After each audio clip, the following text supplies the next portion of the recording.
Hello बच्चों, good morning. बच्चों, आज मैं आप लोग को हिंदी का पाठ 18 पढ़ाने वाली हूँ। पाठ का नाम है वृंदवाड़ी। वाड़ी का मतलब होता है बोली। वृंद जी के वाड़ी में क्या कहा गया है इसके बारे में यहाँ दिया गया, इसको हम लोग पढ़ते हैं। इसको लिखने वाले इसके कवि हैं वृंद।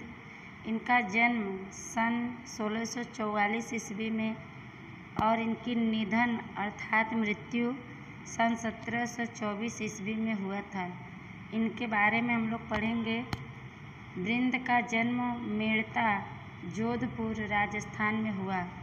वृंद ने काशी में जाकर तारा पंडित से संस्कृत का अध्ययन किया।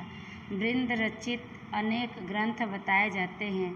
वृंद सतसई, श्रृंगार शिक्षा, भाव पंचाशिका, रूपक वचनिका, अलंकार सतसई तथा हितोपदेशाष्टक आपकी ख्याति यानी प्रसिद्धि वृंद सतसई के कारण है।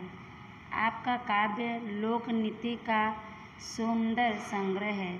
आपके दोहों की भाषा सरल है।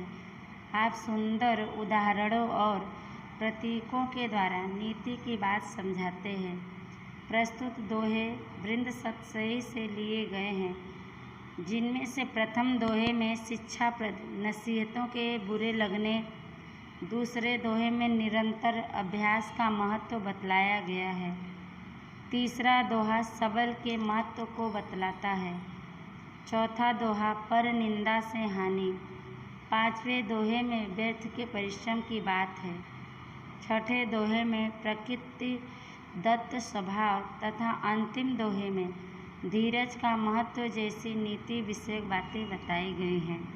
वृंद जी के बारे में यहाँ बताया गया है कि इनका जन्म 1644 ईस्वी में और इनकी मृत्यु 1724 ईस्वी में हुआ था। वृंद का जन्म मेड़ता जोधपुर राजस्थान में हुआ था। वृंद ने काशी में जाकर तारा पंडित से संस्कृत का अध्ययन किया यानी ज्ञान लिया। वृंद द्वारा लिखे गए अनेक ग्रंथ बताए जाते हैं। वृंद सतसई, श्रृंगार शिक्षा, भाव पंचाशिका, रूपक वचनिका, अलंकार सतसई तथा हितोपदेशाष्टक इनकी प्रख्याति वृंद सतसई के कारण है। इनका काव्य लोक नीति का सुंदर संग्रह है। इनके द्वारा दोहों की भाषा सरल लिखी गई है। आप सुंदर उदाहरणों और प्रतीकों यानी चिन्हों के द्वारा नीति की बात समझाते हैं। प्रस्तुत दोहे यानी जो यहाँ दोहे दिया गया है, इस दोहे में वृंद सतसई से लिए गए हैं, जिनमें से प्रथम दोहे में शिक्षाप्रद यानी शिक्षा देने वाली नसीहतें लोगों को बुरा लगती हैं ऐसे बातें बताई गई हैं। दूसरे दोहे में बताया गया है कि लगातार अभ्यास करना उसका क्या महत्व है। तीसरे दोहे में मजबूत के महत्व को बतलाया गया है। चौथे दोहे में दूसरे की निंदा से नुकसान के बारे में बताया गया है। पांचवें दोहे में व्यर्थ यानी बेकार के परिश्रम की बात कही गई है। छठे दोहे में प्रकृति यानी कुदरती स्वभाव तथा अंतिम दोहे में धीरज अर्थात धैर्य के महत्व को समझाया गया है। चलिए इनके द्वारा लिखे गए दोहे के बारे में हम लोग पढ़ेंगे और जानेंगे कि इन्होंने किस तरह से मनुष्यों को अनेक उपयोगी नीति विषयक बातें बताई हैं। बुरे लगत सिख के वचन ये विचारों आप, करवी भेषज बिन पिए मिटे न तन की ताप। अर्थात यहाँ पे वृंद जी कहते हैं कि शिक्षाप्रद बातें सबको बुरी लगती हैं। मन में विचार करने पर यह निष्कर्ष निकलता है अर्थात परिणाम निकलता है, जिस प्रकार कड़वी दवा पिए बिना शरीर का ज्वर अर्थात ताप दूर नहीं होता, उसी प्रकार मन को बुरे विचारों से मुक्त करने के लिए, आज़ाद करने के लिए अच्छी शिक्षा अति आवश्यक है। आगे दूसरी दोहा है। करत करत अभ्यास के जड़मति होत सुजान, रसरी आवत जात ते सिल पर परत निशान।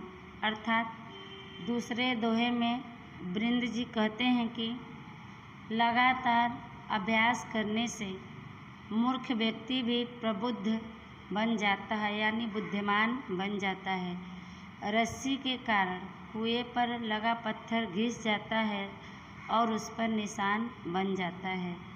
तीसरा दोहा है, सर्व सहायक सबल के कौन निबल सहाय, पवन जगावत आग को दीपहि देत बुझाए। अर्थात इस दोहे के माध्यम से बिंद जी कहते हैं कि समर्थ सबल व्यक्ति की सहायता सभी करते हैं, किंतु कमज़ोर व्यक्ति की सहायता अर्थात मदद कोई नहीं करता।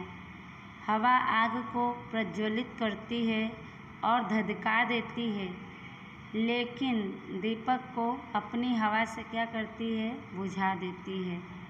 आगे है, करे बुराई सुख चहे, कैसे पावे कोय, रोपे बिरवा आग को आम कहाते होय। अर्थात चौथे दोहे में कवि कहते हैं कि यदि कोई व्यक्ति सदा दूसरों की बुराई में ही लिप्त रहता है, दूसरों की निंदा ही करता रहता है, तो उसे सुख कैसे प्राप्त हो सकता है, उसे सुख कैसे मिल सकता है।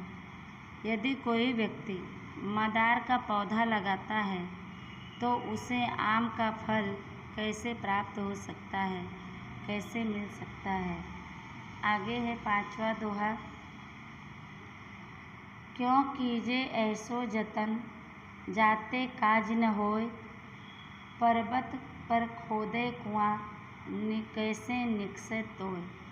अर्थात पांचवें दोहे में वृंद जी कहते हैं कि किसी भी व्यक्ति को इस प्रकार का कोई भी प्रयास नहीं करना चाहिए जिससे काम न बने। यदि कोई व्यक्ति पहाड़ पर कुआं खोदता है तो उसे जल की प्राप्ति कैसे हो सकती है। आगे है, दुष्ट न छाड़े दुष्टता, कैसे हूँ सुख देत, धोए हूँ सो बेर के, काजर होत न सेत। अर्थात छठे दोहे के माध्यम से वृंद जी कहते हैं कि किसी दुष्ट व्यक्ति को सुख के सभी साधन उपलब्ध करा दिए जाएं, सुख के सभी माध्यम उसको जरिया दे दिया जाए, तो भी वह अपनी दुष्टता नहीं छोड़ता है। काजल को यदि 100 बार धोया जाए तो भी वह सफ़ेद नहीं हो सकता है। सातवां दोहा है, कारज धीरे होत है, काहे होत अधीर, समय पाए तरुअर फरे, केतक सींचो नीर। अर्थात सातवें दोहे के माध्यम से वृंद जी कहते हैं कि कोई भी कार्य धीरे धीरे होता है, इसलिए हमें अपने धैर्य को, धीरज को खोना नहीं चाहिए। फलदार वृक्ष को कोई कितना भी सींचे, कितना भी उसको पानी डाले उस पेड़ में, वृक्ष में, लेकिन समय आने पर ही उसमें फल लगते हैं। बच्चों, पाठ ये आपका समाप्त हुआ। इसका शब्दार्थ आप लोग को नोट में लिखना है और साथ ही में ये दोहे भी आपको नोट में लिखना है। सभी को दोहे याद कर लेना है। लेसन जो भी आप लोग को दिया जाता है, लेसन आप लोग पूरा करके रखिए नोट में। जिनके पास स्वाध्याय है, स्वाध्याय में पूरा करेंगे। अपना ध्यान रखिए। तब तक के लिए